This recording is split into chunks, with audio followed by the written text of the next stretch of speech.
Les points de vue sur l'actualité, c'est maintenant sur Europe 1.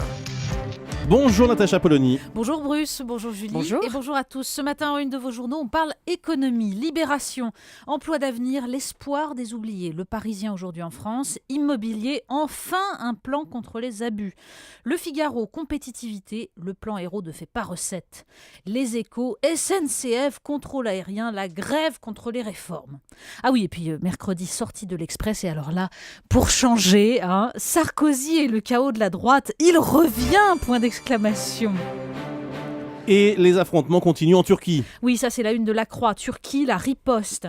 Et Libération nous montre la photo de ces jeunes gens, le visage couvert d'un foulard pour se protéger des gaz lacrymogènes. Turquie, l'épreuve de force. Alors tous vos journaux décrivent la dérive violente du pouvoir, l'autoritarisme du Premier ministre Erdogan. Dans le Courrier Picard, David Guevara veut montrer le paradoxe de ce pouvoir qui avait tout fait pour mettre en avant sa respectabilité. Démocratie, popularité, positionnement de centre-droit. Un gentil à la carrure d'homme d'État ? C'est pourtant lui qui est au cœur de la chienlit 68arde qui embrase Istanbul. 5000 blessés et 3 morts. Et un pouvoir, nous dit David Guevara, qui a révélé son vrai visage.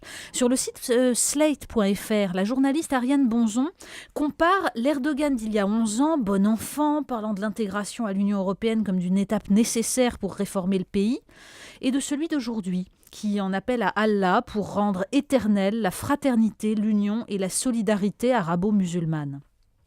Elle l'explique par les déceptions du Premier ministre turc qui aurait vécu comme un affront les réticences européennes à l'intégration de son pays, mais aussi par le rêve de certains membres de l'AKP, dont le ministre des Affaires étrangères, de voir émerger un califat ottoman. Alors il faut lire aussi ce matin l'article signé par un urbaniste, Thomas Moreau, sur le site Rajmag. C'est une analyse de l'urbanisme stambouliote comme image du développement ultralibéral de la Turquie. Entre ville internationale désidentifiée et quartier-musée néo-ottoman. Et, nous dit-il, cet Istanbul renouvelé, s'est soulevé pour un parc. Mais, écrit Thomas Moreau, à Paris, le remaniement de la place Taksim et son prolongement, le parc Gezi, correspondrait à la destruction conjointe des buttes Chaumont, des Halles, du Parc des Princes, des quais, de la Fontaine des Innocents, de Nation et du mur des Fédérés. La ville, nous dit-il, matérialise le contrat social. Ça, nous le savons, nous qui avons nos centres-villes mondialisés, nos banlieues ghettos et nos zones périurbaines.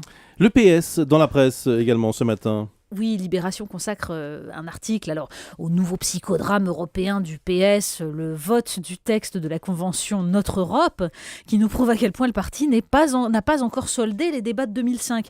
Mais les éditorialistes commentent surtout ce matin le discours d'hommage de François Hollande à Pierre Mauroy, qui sonnait comme une réaffirmation de sa politique. Comme l'écrit Jacques Camus dans La République du Centre, on aurait pu croire que François Hollande prononçait son propre éloge. Dans La Voix du Nord, Hervé Favre liste les allusions subtiles. Rappel de l'engagement européen, acceptation de la rigueur. Bon, certes, dans le Télégramme, Hubert Coudurier explique que Pierre Mauroy incarnait surtout la mythologie ouvrière de la gauche. Et lui, il voit un mauvais présage pour le tournant social-démocrate. Mais le blogueur David Dégouille, sur son blog Antidote, détrompe ceux qui croient encore au mythe de la vraie gauche. Il rappelle, avec force détail historique, que Pierre Mauroy appartint toujours à la droite du parti. Et qu'en fin politique, François Mitterrand l'utilisa pour faire accepter aux sociodémocrates la politique volontariste du début. La première gauche, écrit David Dégouille, avait besoin de la seconde pour gouverner. Mais la gauche de gouvernement, comme l'Allemagne en foot, finit toujours par gagner. La preuve, nous dit-il, le tweet il y a quelques jours d'une journaliste du Figaro, Judith Vintraube, qui se réjouissait que Pierre Mauroy, en 1983, nous ait évité l'autre politique. Oui, l'autre politique, c'était celle de Jean-Pierre Chevènement, de la sortie du serpent monétaire européen et de la dévaluation compétitive. Celle que prônent aujourd'hui nombre d'économistes persuadés que la rigueur à l'allemande conduit dans le mur. Une enquête sur les drogues de synthèse dans la presse aussi, dans Le Monde. Oui, une pleine page dans Le Monde. Et cette enquête passionnante sur ces nouvelles drogues, légales ou non, qui déferlent en France par le biais du net. Des molécules aux noms bizarres, des sites internet vantant l'ecstasy naturelle ultime, ou même ciblant les adolescents, et puis des forums d'usagers qui décrivent les effets de ces drogues. Le bilan est effarant.